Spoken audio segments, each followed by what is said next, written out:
Ang propeta dili tinahod sa iyahang kaugalingong lungsod.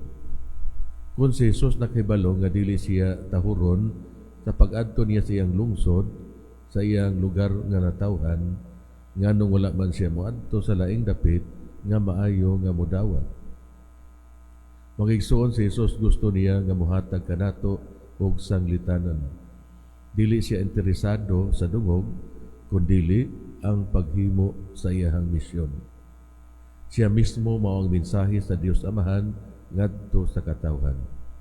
We must be committed in our mission. Klaro unta ang ato ang katuyuan para sa ato ang pagsunod kang Hesus.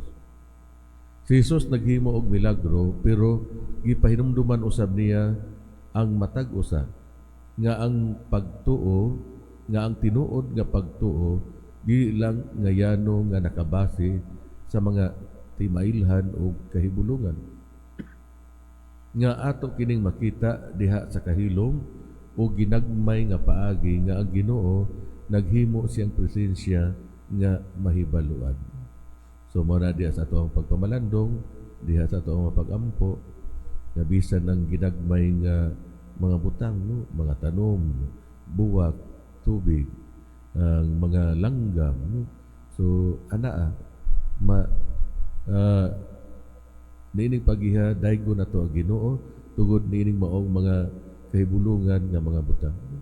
So uban sa atong lawom nga pagtuo atong makita ang Ginoo sa tanan nga nagpalibot kanato.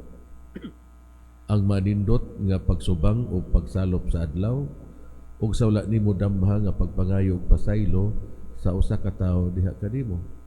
Kining tanan mga grasya gikan sa Ginoo. Ang tawo kansang pagtuo wala makinahanglan og timailhag kay bulungan mao ang tukma nga tawo nga nakita sa daghang timailhan og kahibulungan matag adlaw sa mahigugmaong presensya sa Ginoo. Unsa may hagit para kanato mga igsuon? Ang pag-ampo sa mga tawo ngadto kang Hesus nga nanginahanglan og physical and spiritual healing.